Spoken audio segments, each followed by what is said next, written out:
Good morning, student. So here we are talking about the fifth lesson of history subject, India social and religious reforms. So in this lesson we are discussing about the reformers who contributed themselves in 19th century for social and religious reformation. In that we had discussed about some of the reformers like Raja Ram Mohan Roy, Jyotiba Phule, Savitribai Phule, R.G. Bhandarkar. After that, yesterday we had discussed about Swami Dayananda Saraswati, who was the founded Arya Samaj. He was the founder of Arya Samaj in 1875, and he encouraged education of women, widow remarriage, and intercaste marriages. Next to him, we had discussed about Ramakrishna Mission, which was established by Swami Vivekananda in 1897. Under this mission, he served needy people. He worked for the people who are affected by different natural calamities, as well as he worked for upholding the cause of education for women. And now we are going to start with the next point in this lecture, which is 5.4 contributions of social reformers.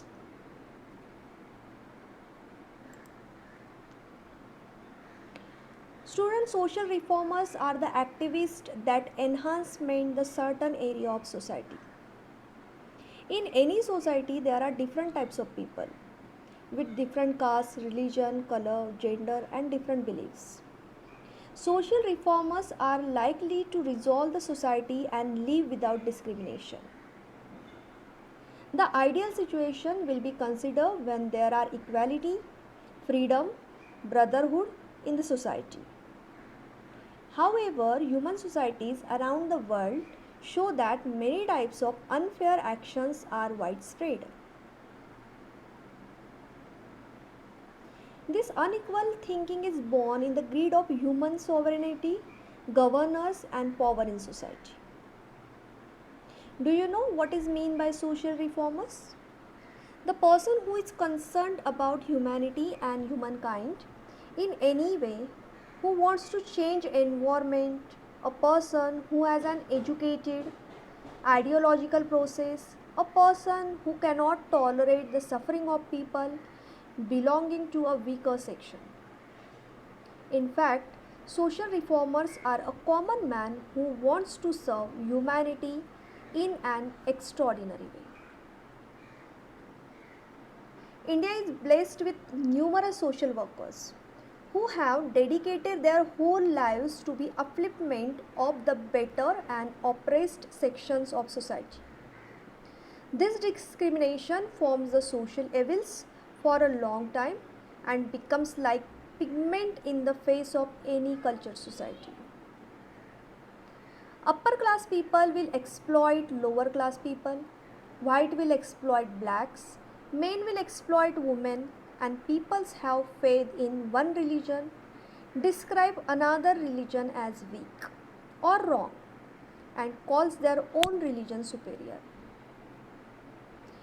In the history of every country, there are many such bright personalities who live and work for the development of the exploited people of the society.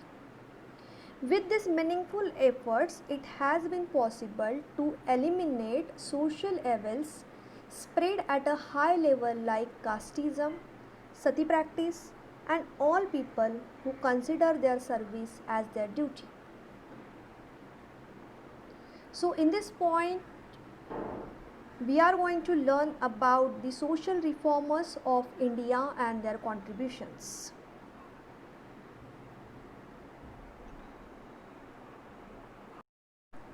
First, we are going to talk about Sir Syed Ahmad Khan, for whom education reform was a way of life. A Raj loyalist or a social reformer who transformed education for Muslim, regardless of how he is perceived, Sir Syed Ahmad Khan left an indelible mark on India.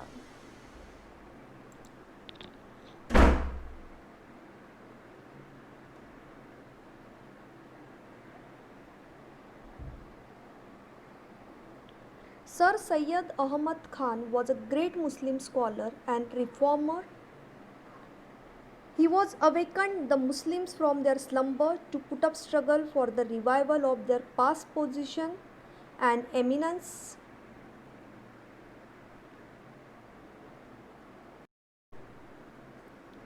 He born on 17th October 1817 to a wealthy family that was close to the Mughal court. Sir Ayyad Ahmad Khan wore many hats: civil servant, journalist, historian. However, he is first and foremost known for his pioneering role in transforming the education opportunities for Muslims. He recognized that education is the most important tool through which Muslims could emerge from a position and disadvantage and compete with Hindus, especially Bengali Hindus, who were at the pinnacle of the political scene at the time. He pushed for educational and social reforms and was a champion of democratic ideals and freedom of speech.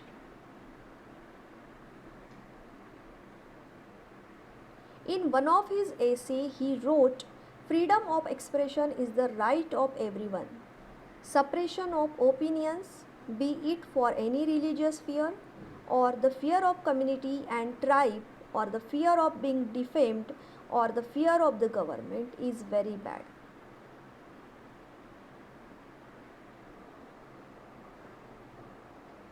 So here are the honors for Sayyid Ali Ahmad Ali Khan.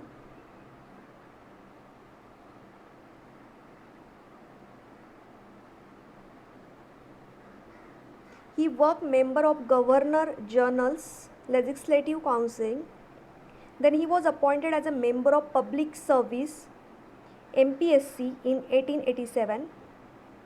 The government of that time centered the title of Sir on him, and that's why he is known as Sir Syed Ahmad Ali Khan. He was made a Knight Commander of the Star of India. Sir Syed Ahmad Ali Khan is best known for the Aligarh movement, a systematic movement aimed at reforming the social, political, and educational aspect of the Muslim community. He founded the Scientific Society in 1863 to translate major works in the sciences and modern arts into Urdu. He released two journals to this end: the Aligarh Institute Gazette, which was an organ of the Scientific Society, and the Tehzib-ul Akhlaq, known as the Mohammedan Social Reformer in English.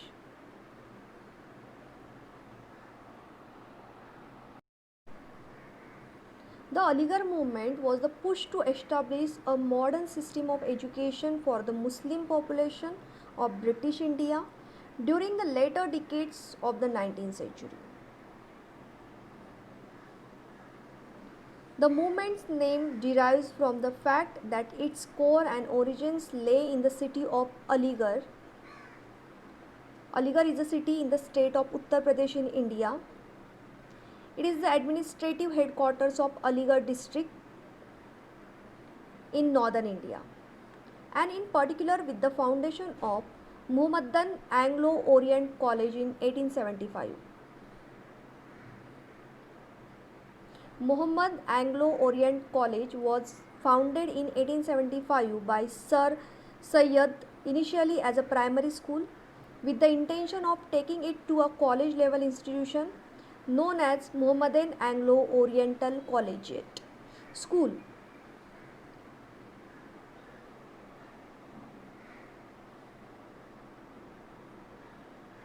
The founder of the Oriental College and the other educational institute that developed from it was Sir Syed Ahmad Khan. He became the leading light of the wider Aligarh movement.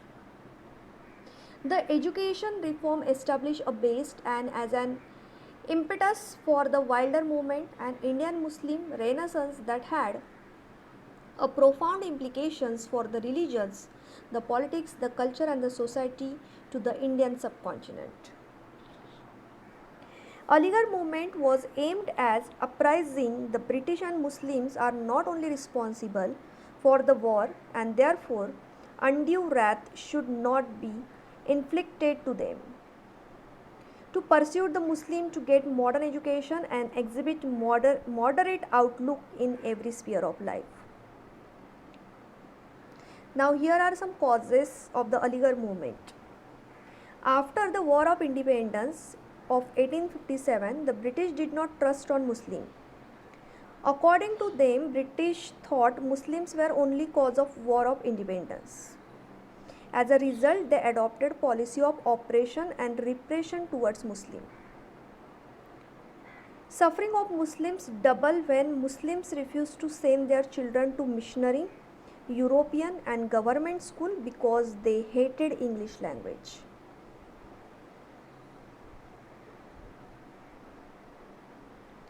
So,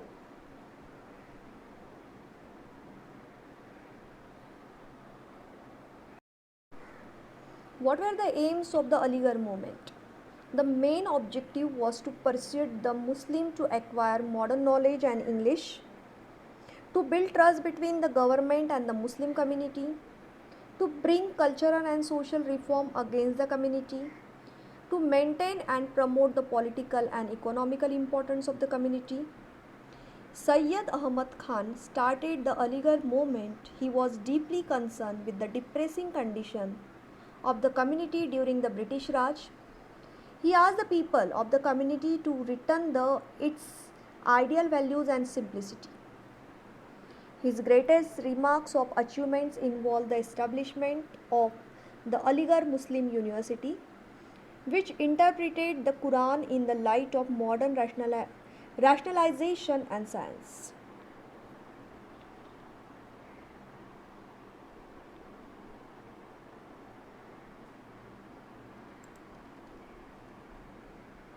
Sir Syed Ahmad Khan was fluent in Urdu, Persian, Arabic and English.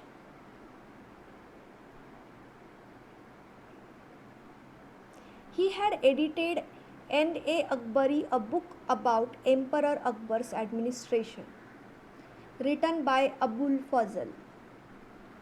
Not only this, but also he established Scientific Society for Muslim. Members of this society were scholars of history, science and political economy. He worked for the propagation of modern education, science and technology. Next important personality from India's history is Tarabai Shinde, who was born 1850 and who died in 1910. She was a feminist activist who protested against patriarchy. Patriarchy means where the man hold power and he dominate the house as well as the society. So he protested against that and caste in 19th century India. She is known for her published work Stri Purush Tulna, a comparison between women and men. Originally, it is published in Marathi in 1882. The pamphlet is a critique of upper caste patriarchy and is often considered the first modern Indian feminist. It was very controversial for its time in challenging the Hindu religion scriptures themselves as a source of women's oppression. It views that continues to be the controversial and debated today. She was a member of Satyashodak Samaj. She was born in 1850 to Bapuji Hari Shinde in Buldhana, Berar province in present-day Maharashtra. As I said that she was the founding member of Satyashodak Samaj, Pune.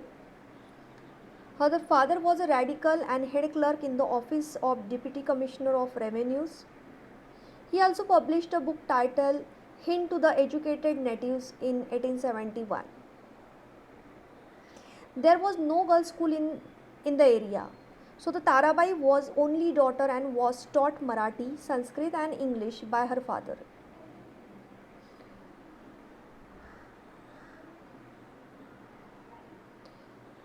Tarabai Shinde was an associate of social activist Jyotirao and Savitribai Phule and was a founding member of their Satyashodhak Samaj organization.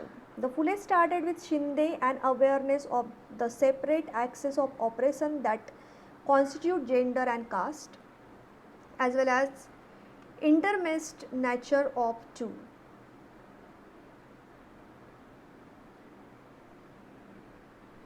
In her essay, Tarabai Shinde, she criticized the social inequality of caste as well as the patriarchal views of other activists who saw caste as the main form of antagonism in Hindu society.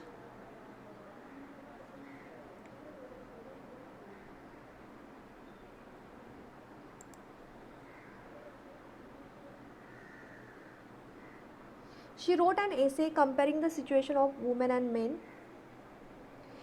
In this essay, she talked about the woman's right. She expressed her thoughts in very upfront manner.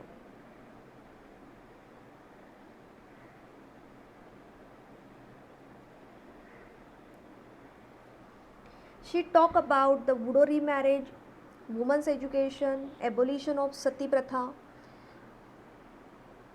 and she demanded gender equality. Considering the time frame of her essay, it was indeed a very brave step. She was the first Indian woman to challenge the patriarchal system. She opined that religious systems suppress women because religions are created by men. And Mahatma Phule justified Tarabai's thoughts by giving resolute answers to her critics.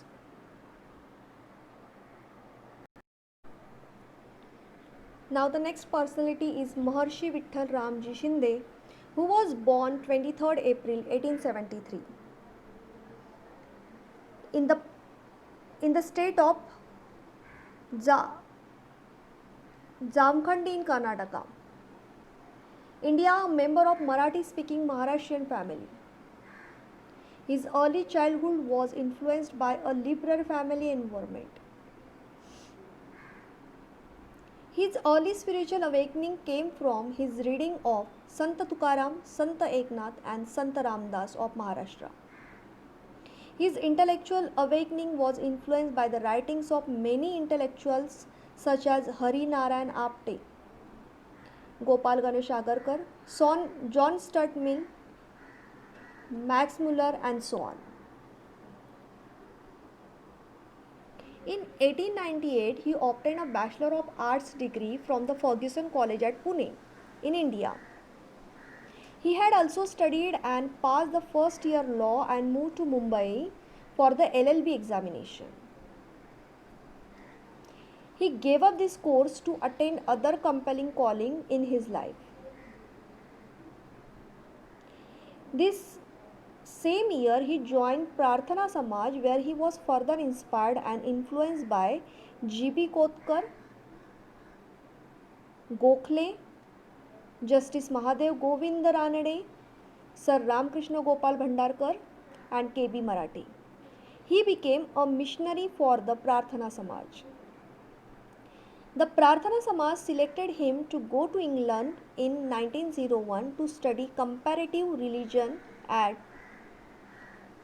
Oxford, which had been founded by Unitarian Church.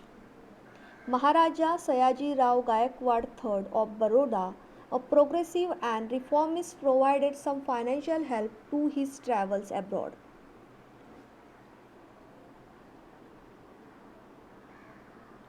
After returning from England in 1902, he devoted his life to religious and social reforms. He continued his missionary work for the Prarthana Samaj. His efforts were devoted mainly to the removal of untouchability in India. In 1905, he established a night school for the children of untouchables in Pune, and in 1906, he established the Depressed Classes Mission in Mumbai. Also in 1910, he founded Murari Pratibandhak Sabha, and in 1912, he organized Asprushyata Nivaran Parishad. In 1922, the mission's Ahalyashram building was completed at Pune. In 1917, he succeeded in getting the Indian National Congress to pass a resolutions condemning the practice and untouchability.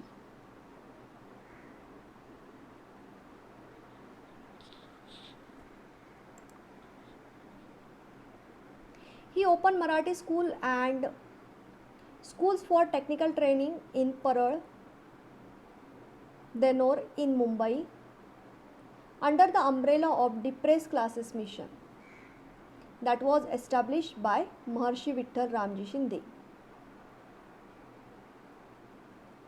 He worked to create public awareness about the issues affecting the depressed classes like entry in temples. So that time the protestations for the right of entry in Parvati temple in Pune was there, and that's why the people they got depressed because of these social issues. So he created public awareness for that sake. Agricultural conference and joint electorate system of depressed classes. So all these things are done by Maharshi Vittal Ramji Shinde.